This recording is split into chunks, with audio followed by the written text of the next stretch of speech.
Hi viewers, உங்களுக்காக இன்னைக்கு ஒரு டிசைனர் பேடட் பிளவுஸ் காமிக்க போறேன். வாங்க அந்த வீடியோ எப்படி இருக்குன்னு பார்க்கலாம்.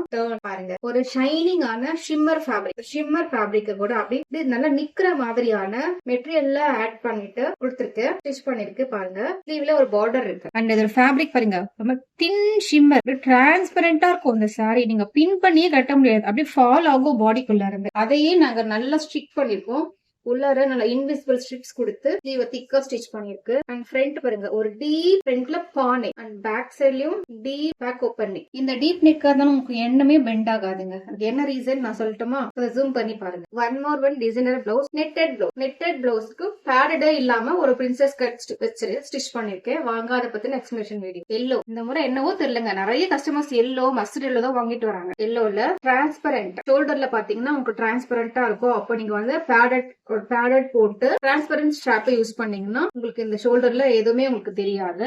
நெக்ல ஃப்ரண்ட் சைட்லயும் நான் வந்து உங்களுக்கு கேப் கொடுத்துட்டேன், பேக்லயும் அதே மாதிரி கேப் கொடுத்து, அப்போ நீங்க ஸ்ட்ராப்ல ரொம்ப கம்ஃபர்டபுளா வியர் பண்ணலாம். ஸ்லீவ்க்கு நெட்டட், ஸ்லீவ்ல கூட எங்க ஓவர்லாக்கே எல்லாமே நீட்டா க்ளோஸ் பண்ணிட்டு பாருங்க. அப்புறம் இந்த மாதிரி நெட்டட் ஃபேப்ரிக் எப்பவுமே பாத்தீங்கன்னா நம்ம யூஸ் பண்ண வேண்டியது சாட்டன் லைனிங் யூஸ் பண்ணிட்டு அது பாடி ரொம்ப இச்சிங்கா இருக்கும், ஸ்வெட் ஆகும். அதுக்கு இன்னும் சேஃபா இருக்கிறதுக்கு காட்டன் லைனிங் ஒன்னு யூஸ் பண்ணும். சோ இந்த மாதிரி நெட்டடுக்கு எப்பவுமே 2 லேயர் ஆஃப் லைனிங் யூஸ் பண்ணும். One lining satin, one more வந்து காட்டன். அப்படிதான் நான் கொடுத்திருக்கேன். ஒரு சாட்டன் லைனிங் உங்களுக்கு இந்த நெட்டட் அண்ட் ஷைனிங்கா க்ளோவியா காட்டுறதுக்கு சாட்டன் லைனிங், அண்ட் உள்ளார வந்து காட்டன் லைனிங் கொடுத்திருக்கு. பாடிக்கும் சேஃபா இருக்கும், நம்ம வியர் பண்றது கம்ஃபர்டபுளா இருக்கும். It's not easy thing. எல்லாரும் நினைக்கிறீங்க ஸ்டிச் பண்றது ரொம்ப ஈஸி அப்படின்னு. அது என்ன மெட்டீரியல், என்ன மாதிரி லைனிங் யூஸ் பண்ணும், என்ன பைப்பிங் யூஸ் பண்ணும், எப்படி நின்னா ஷோல்டர் அழகா இருக்கும், எல்லாமே திங்க் பண்ணி பண்றதுல நிறைய விஷயம் இருக்கு. Thank you so much.